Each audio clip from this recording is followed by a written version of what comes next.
Good morning, good afternoon, good evening everybody whenever you are watching this video.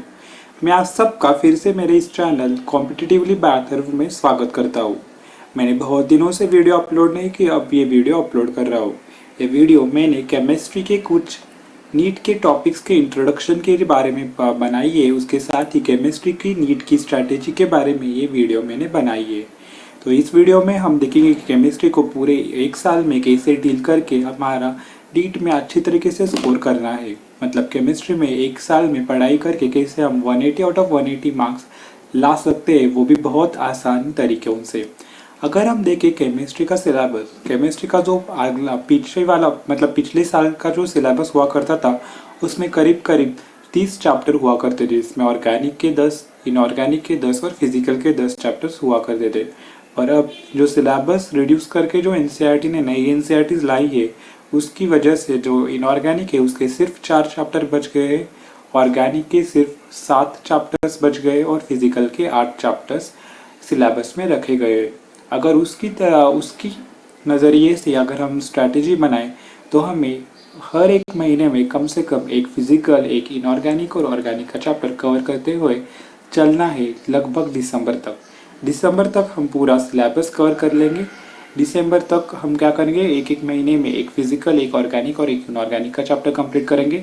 उसके साथ ही जो हर महीने का जो लास्ट का जो हफ्ता बचेगा, उसमें हम ये तीनों चैप्टर की रिवीजन करेंगे और एक टेस्ट देंगे इन 3 चैप्टर्स पर। वीकली टेस्ट भी हमें देने हैं एक एक चैप्टर पे, जो हम कवर करेंगे। उसके साथ ही हमें इन चैप्टरों की कंबाइंड टेस्ट देनी है मंथ एंड को। इस तरीके से हमें प्रिपरेशन करनी है ऑर्गेनिक, इनऑर्गेनिक और फिजिकल के दिसंबर एंड तक। तो हमें अब फिजिकल केमिस्ट्री को डील करने के लिए जब हम फिजिकल केमिस्ट्री का कोई चैप्टर पढ़ेंगे, मतलब अगर हमने देखा, अगर हम क्लास 11 का ही एक चैप्टर ले ले तो हम ले ले स्ट्रक्चर ऑफ एटम। अगर मैं लूँ स्ट्रक्चर ऑफ एटम, तो सबसे पहले जो आपको करना है फिजिकल केमिस्ट्री का कोई भी चैप्टर पढ़ने से पहले आपको क्या करनी है, सबसे पहले एनसीईआरटी का एक रीडिंग लगवाना है। एनसीईआरटी का जब आप रीडिंग लगवाएंगे तो आपको क्या करना है, उसके बाद आपको वीडियो लेक्चर्स देखने पड़ेंगे। वीडियो लेक्चर्स देखने के बाद आपको क्या करना है, वीडियो लेक्चर्स देखने के बाद आपको उसके नोट्स बनाने और नोट्स से भी पढ़ाई करनी है वीडियो लेक्चर के बाद। ऐसे करने के बाद जब आप अपनी थ्योरी का पार्ट स्ट्रॉन्ग करवा लेंगे, उसके बाद आपको एमटीजी फिंगर टिप्स और एनसीईआरटी के बुक बैक एक्सरसाइजेस, एनसीईआरटी के इन टेक्स्ट क्वेश्चंस, उसके साथ भी एनसीईआरटी के जो ग्रीन बॉक्स में होने वाले एडिशनल इन्फॉर्मेशन है, उसको पढ़ लेकर उन सब क्वेश्चन को सॉल्व कर लेना है। इस तरीके से आप क्वेश्चन प्रैक्टिस करेंगे एनसीईआरटी से। उसके बाद आपको एमटीजी फिंगर टिप्स सॉल्व करना है और उसके बाद आपको प्रीवियस ईयर क्वेश्चंस को सॉल्व करना है। इस तरीके से आप फिजिकल केमिस्ट्री के चैप्टर्स को कवर कर लेंगे तो फिजिकल का पार्ट आपका सॉल्व इजीली हो जाएगा। फिजिकल केमिस्ट्री में सबसे इम्पॉर्टेंट जो पॉइंट है वो है कंसेप्ट। आपको कंसेप्ट के ऊपर ध्यान देना है, ना कि थ्योरी के ऊपर। जितना ज़्यादा आप कंसेप्ट बिल्डअप करेंगे, उतने ज़्यादा आपके सवाल फिजिकल में बनते जाएंगे। ये हुई बात फिजिकल केमिस्ट्री की। अगर हम बात करें इनऑर्गेनिक केमिस्ट्री की, तो इनऑर्गेनिक के अभी चैप्टर कोई बचे नहीं है, मतलब 4 ही चैप्टर बचे हैं। इनऑर्गेनिक में इंपॉर्टेंट है एनसीईआरटी के हर एक लाइन याद रहना। अब 4 चैप्टर बचे, मतलब आपको ये 4 चैप्टर बहुत बारकाई के नज़रिए से करने हैं, मतलब बहुत डीप ग्राउंड लेवल पे जाकर एनसीईआरटी पढ़ लेकर उसके हर एक सेंटेंस को अंडरस्टैंड कर लेकर पढ़ने हैं। इस इनऑर्गेनिक का अब वेटेज बढ़ सकता है शायद नीट में, क्योंकि इनऑर्गेनिक के नीट में 16 क्वेश्चन आते हैं, कुल 16-15। तो अब 4 चैप्टर बचे तो हर एक चैप्टर से 4 क्वेश्चन तो आ सकते हैं। इसलिए आपको हर एक चैप्टर बारकाई से और ग्राउंड लेवल पे जाकर एनसीईआरटी पढ़कर एनसीईआरटी का हर लाइन का मीनिंग अंडरस्टैंड कर लेकर समझ कर पढ़ना है इनऑर्गेनिक। इनऑर्गेनिक के भी आपको सॉल्व एग्जाम्पल्स एनसीईआरटी के देख लेने हैं, उसके साथ ही ग्रीन बॉक्सेस देखने हैं जो एनसीईआरटी में प्रेजेंट है। उसके साथ ही आपको क्या करना है, एक्सरसाइज के भी क्वेश्चंस को सॉल्व कर लेना है एक बार, इनऑर्गेनिक के भी, फिजिकल के भी और इनऑर्गेनिक केमिस्ट्री के भी। क्योंकि जो एक्सरसाइज के क्वेश्चन है वो बहुत इंपॉर्टेंट रोल प्ले करते हैं। उनका सिर्फ मीनिंग चेंज करके नीट में क्वेश्चंस डाला गया है। ये हमने 2-3 साल पिछले से देखते आए हैं हम। तो ये हुआ इनऑर्गेनिक का भी। इनऑर्गेनिक में आपका अगर क्वेश्चन प्रैक्टिस करना चाहते हो तो आप एमटीजी फिंगर टिप से कर लेते हैं। उसके साथ ही आपको पीवाईक्यू के भी क्वेश्चंस पूरे लगाने हैं, पूरे केमिस्ट्री के लगाने हैं। पीवाईक्यू और ये जो MTG है उसको आपको 2-3 बार फिर से सॉल्व करना है जब आप रिवीजन करेंगे जनवरी से। याद रखिए आपको फिजिकल, इनऑर्गेनिक और ऑर्गेनिक का जो सिलेबस है वो आपको दिसंबर एंड तक ही ख़त्म करवा लेना है। ये हुआ इनऑर्गेनिक। ऑर्गेनिक के लिए आपको थ्योरी के लिए NCERT पढ़नी है, आपको लेक्चर्स देखनी है ऑर्गेनिक के स्पेशल। लेक्चर से आपको नोट्स बनाने, उसके बाद नोट्स को पढ़ लेना है लेक्चर के बाद, और फिर ये हो गया थ्योरी का पार्ट स्ट्रॉन्ग। थ्योरी का पार्ट स्ट्रॉन्ग होने के बाद आपको NCERT के ही इन टेक्स्ट क्वेश्चनों को लगाना है। NCERT के इन टेक्स्ट क्वेश्चनों को लगाने के बाद आपको सॉल्व एग्जाम्पल्स करवाने हैं। सॉल्व एग्जाम्पल्स के बाद आपको करवाना है एक्सरसाइज। एक्सरसाइज में एक स्पेशल पार्ट आता है ऑर्गेनिक केमिस्ट्री में, वो होता है कन्वर्जेंस। कन्वर्जेंस पे बहुत ज़्यादा ध्यान देना है, क्योंकि कन्वर्जेंस से ही आप हमने देखा है कि बहुत सारे क्वेश्चंस नीट में बन जाते हैं। इस साल जो ऑर्गेनिक 2023 में जो नीट का पेपर था उसमें जो ऑर्गेनिक के क्वेश्चंस थे वो ज़्यादातर कन्वर्जेंस बेस्ड थे। कन्वर्जेंस में वो पूछा गया था और फिर ये पेपर में एज इट इज़ आ गया है। इस कारण से आपको एक्सरसाइज का कन्वर्जन वाला पोर्शन बहुत अच्छी तरीके से आना चाहिए।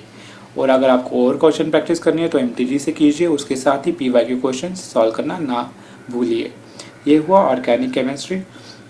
अगर मैं बात करूँ तो आपको हर एक महीना 3 चैप्टर तीनों केमिस्ट्री के पार्ट से करवा लेना है। दिसंबर तक आपका सिलेबस ख़त्म होना चाहिए। जनवरी से आपको रिवीजन करना है। रिवीजन के लिए आपको चैप्टर को पढ़ने के साथ साथ आपको शॉर्ट नोट्स बना लेनी है। शॉर्ट नोट्स कैसे बनाने हैं, तो फिजिकल केमिस्ट्री के लिए आपको शॉर्ट फार्मूला नोट्स बनाने हैं। फार्मूला नोट्स के साथ साथ आपको ग्राफ्स के नोट्स बनाने हैं। ग्राफ्स के नोट्स बनाने के भी साथ साथ आपको एक एक इम्पॉर्टेंट क्वेश्चन को चुन चुन कर उस नोटबुक में लिखना है। जिससे क्या होगा, वो जो इम्पोर्टेंट क्वेश्चन है वो आपके हर बार रिवाइज होते रहेंगे, और ये जो नोट्स आप बनाएंगे रिवीजन नोट्स, उसको आप पूरा सिलेबस ख़त्म होने के बाद या टेस्ट के एक दिन बाद रिवाइज करते रहना है, जिससे आपका कंसेप्ट और चैप्टर से लगाव बढ़ता जाएगा। ये हुआ फिजिकल की बात। इनऑर्गेनिक के लिए आपको कोई शॉर्ट नोट्स बनाने की ज़रूरत नहीं है और कोई रिएक्शन बुक बनाने की ज़रूरत नहीं है। वो आप NCERT से ही डायरेक्ट करवा लीजिए, क्योंकि इनऑर्गेनिक में हर बार कंटेंट, मतलब क्वेश्चन का जो कंटेंट है वो कुछ भी हो सकता है। इस कारण से क्वेश्चन का जो फॉर्मेट आपसे पूछा जाएगा वो कुछ भी फॉर्म में आ सकता है। तो इस कारण से आपको हर एक पॉइंट पे ध्यान रखना बहुत इंपॉर्टेंट हो जाता है इस केस में। इस कारण से अगर आप नोट्स बनाओगे तो अगर आपसे कोई पॉइंट छूट जाएगा तो वो आपको नुकसानदायक हो सकता है। अगर ऐसा आप कोई पॉइंट छूटे ना, इस कारण से आपको हर एक NCERT के पॉइंट्स फिर से बार बार रिवाइज करते रहना है। सिर्फ NCERT ही काफ़ी है इनऑर्गेनिक के लिए। अगर मैं बात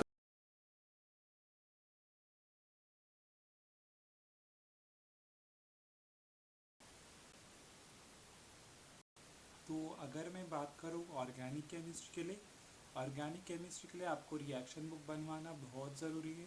रिएक्शन की बुक बनाइए, रिएक्शंस को अच्छी तरीके से लिखिए उस बुक में। उसके साथ भी ऐसे भी पॉइंट्स लिखिए जो आप हर बार भूल जाते हैं, हर बार आपके दिमाग से जाते हैं, जो आपको एग्ज़ाम में याद नहीं आती। एग्ज़ाम में ऐसे पॉइंट्स भी आ जाएंगे जो आपको नए लगेंगे।